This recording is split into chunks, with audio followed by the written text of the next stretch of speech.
Labas visiems, čia Evalas iš Eva Games ir šiek tiek užtrukom, porą mėnesiuką nebuvo jokių naujų video ir ne dėl to, kad negalėjom, bet iš kitos pusės nelabai buvo ką ir įdomaus parodyti, bent jau kažką tokio, ką vertėtų jums žinoti arba būtų verta gaišti laiką žiūrint video.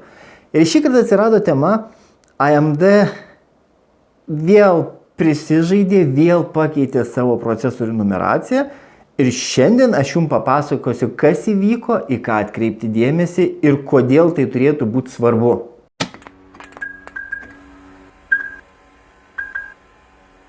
Taigi, šiandien pas mus ant stalo yra Lenovo, bet apie Lenovo vėl nešnekam, nes tiesiog jis yra. Viduje gyvena AMD Ryzen 7000 serijos procesorius. Šiuo atveju čia bus 7530U, ten yra 7530U, matot, pavadinimai labai yra keisti.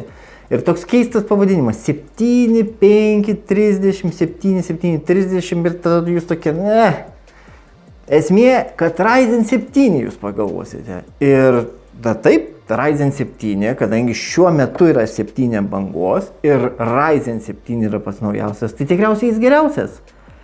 Ne. Va čia atsiranda visa šio video esmė. AMD dar kartą pakeitė savo procesorių numeraciją, kuri jau buvo keista ne kartą. Ir AMD Epic, Threadripper procesorių gamma ir visi kiti panašus, jie jau senai buvo sumaišyta, viskas pamiršta.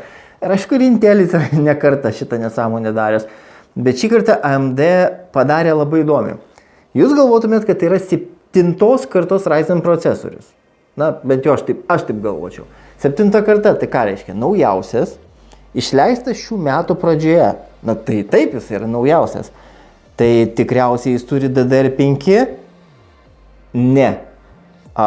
Gal tada jis turi AMD RDNA 2 vaizdo plokštę, kurie, kaip žinomi, Steam Deck visai neblogai žaidimuose tvarkose? Ne. Tai palauk. O tai ką jis turi tokio, kad vertas vadinti 7000 seriją, jeigu jis yra beveik toks pats kaip visi kiti? Dabar kaip čia atrodo? Tai yra 7000 procesorius, kuris yra Zen 3 architektūros, net ne Zen 3+, Zen 3. Tai 3 metai kažkur atgal, 7 nanometrų, turi PCI Express 3, tai reiškia, net jeigu statysite labai kietą SSD, jūs neturėsite maksimalaus greičio, tai kodėl tada jisai skaitosi 7000? Palaukit, prieisim prie to. Kaip pavyzdys, turime dar įdomesnių variantų. Kaip, pavyzdžiui, kataloguose esu matęs, kad egzistuoja Ryzen 7320. Čia yra egzistuoja 7320 ir 7520. Kai kažkuriame iš jų gyvena 7530. Ir ten įdomiausia dalis, kad ten yra Zen 2 architektūra, kuri mus dar labiau atkelia, neklystu, 5 metus atgal į praeitį ir jie parduodami kaip šių metų procesoriai su 7000 pavadinimu ir karta. Bet, kaip pavyzdys, 6800U, kuris kaip ir skaitosi nebes Ryzen 7, bet atrodo kaip Ryzen 6, jisai 6800U ir 6600U yra Zen 3+, aišku, ne Zen 4, bet Zen 3+, kuris turi RDNA 2 vaizdo plokštę ir PCI Express 4, bet jisai yra 1000 žemiau negu šis procesorius ir yra geresnis. Jau nekalbu apie tai, kad 7730U yra Zen 3 su Vega vaizdo plokštė. Tai kaip sakant, seniena. Naujai parduodama seniena. Bet 7736U tai yra Zen 3+ su 6 nanometrais ir RDNA 2. Tai dabar mes pagalvokim logiškai. Aš tuos skaičius pasidėjau, išsianalizavau ir dabar jau suprantu jų veikimo principą, kaip reiktų klasifikuoti Bet kaip žmogui, tiesiog norinčiam nusipirkti naujausią AMD architektūros nešiojimo kompiuterio procesorių su žmogus, kuris nori nusigyti RDNA 2 arba gal net RDNA 3 su Zen 4 architektūros sistema, kaip jam suprasti, kas vyksta?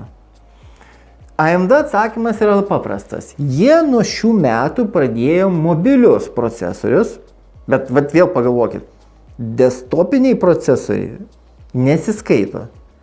Tik mobiliem procesoriam ta lentelė galioja. Tai kitaip sakant, vėl atsiranda atskirtis, kur mobilus turės tokią pavadinimų, kaip čia, grupavimą ir atskirimą, o desktopiniai turės savo, kuris iš seniau yra išlikęs. Tai grįžkim prie klasifikavimo. Dabar kaip pavyzdys, Ryzen 7730U. Tai, R, tai čia savame aišku 7. Tai pirmas septynetas, matot lentelėje, pirmas skaičius reiškia pagal AMD išleidimo metus. Tai reiškia, kad 7 yra 23 metai, 8 bus 24 metai ir taip toliau, taip toliau, taip toliau. Jis nieko nesako, kad tas procesorius yra naujesnis. Kas skaičius didesnis, nereiškia, kad jis, jis yra naujesnis, bet nereiškia, kad jis yra geresnis savybėmis. Jis tiesiog yra naujesnių metų. Dabar antras skaičius, jisai daugiau mažiau nesikeičia, segmentacija išlieka ta pati, trejetas Ryzen 3, penketas Ryzen 5, ten 1, 2 dabar atsirado, Athlon ir visi kiti, kurių tiesiog nereikėtų jo žiūrėti. Bet antras skaičius kaip ir išliko tas pats, dabar trečias skaičius pradėjo kažką reikšti. Trečias skaičius reiškia architektūrą. Tai kitaip sakant, 7730, tai tas trejetas reiškia, kad yra Zen 3 arba Zen 3 Plus.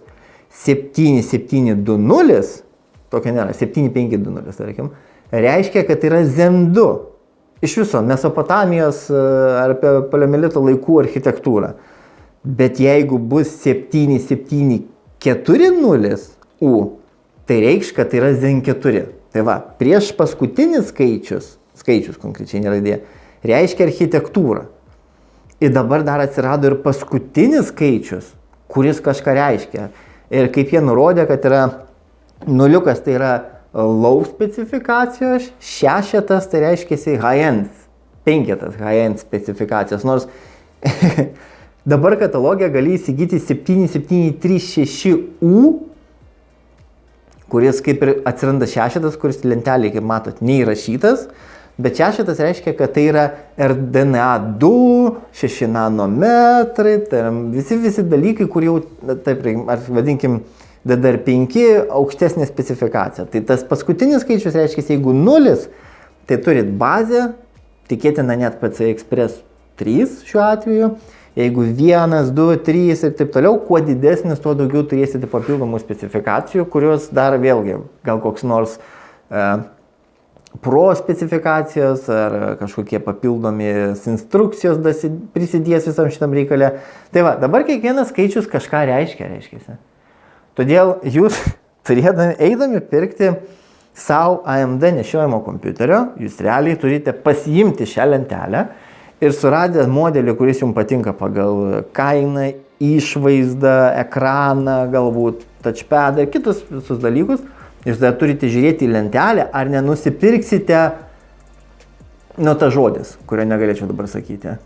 Nes galite nusipirkti labai ten OLEDinį ekraną, gražią specifikaciją, visą kitą, gausite RDNA 2 specifikaciją su PCI Express 3 SSD disku ir geriausiai atveju magistralė PCI Express 2.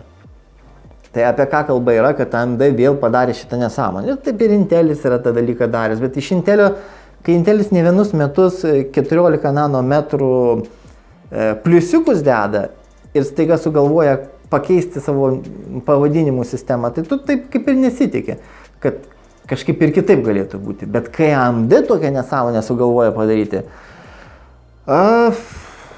na ką, dabar šitą lentelę galite atsispausdinti ir nuo šiol kompiuterius pirkti taip.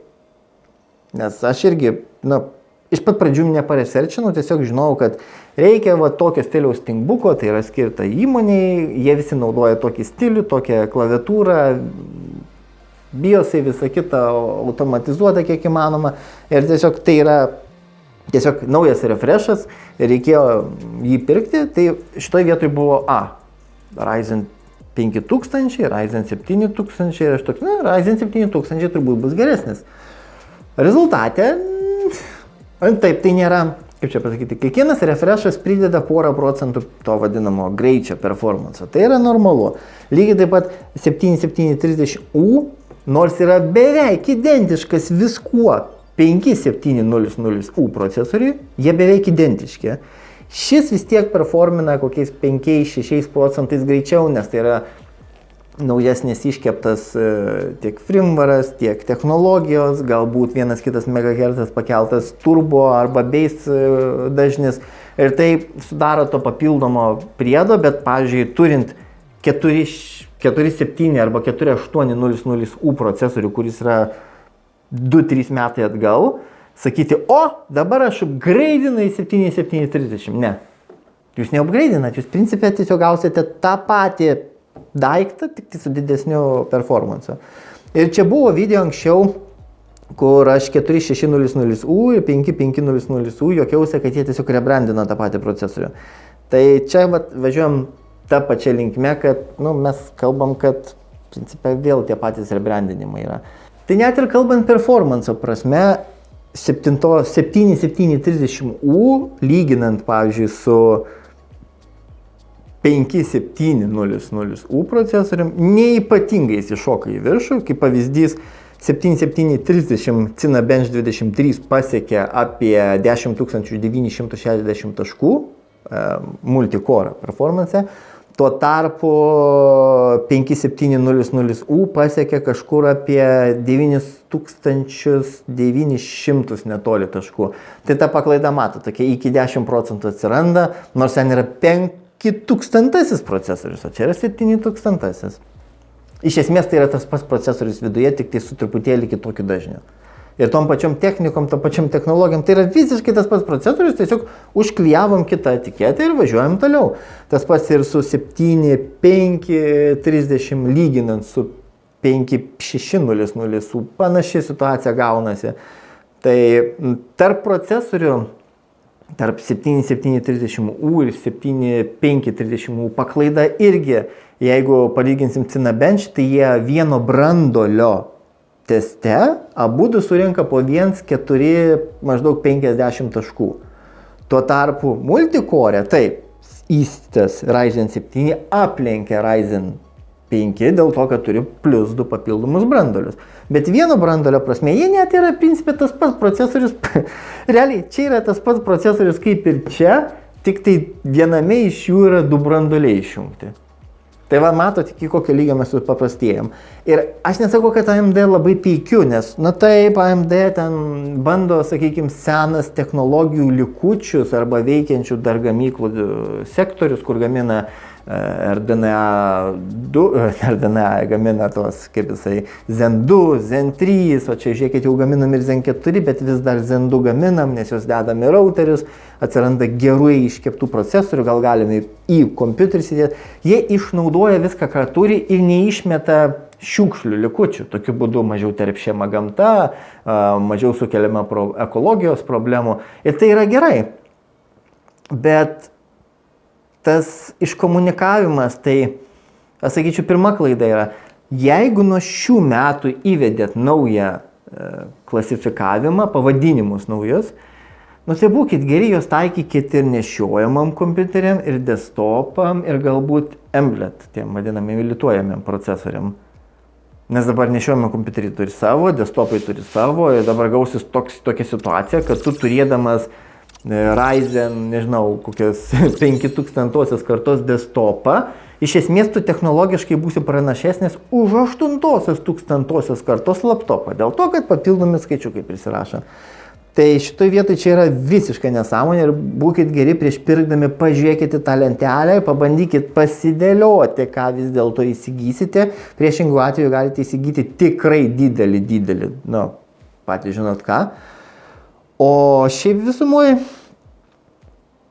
turbūt pagal performance nėra, kad, vėlgi, jeigu per klaidą nusipirkot, tarkim, 7.7.30 su Zen3 architektūra, jau pastebėjot, kad jūsų integruotas grafika nerodo tų rezultatų, kokius norėtumėt tikėtis, nes tai yra Vega, tai nepulkit gražinti, jeigu jums reikalingas procesas. Jisai dirba neblogai. Kaip pavyzdys, čia gyvena 1360p Intel i7 procesorius, kuris technologiškai skaitosi kaip ir pakankamai šviežias.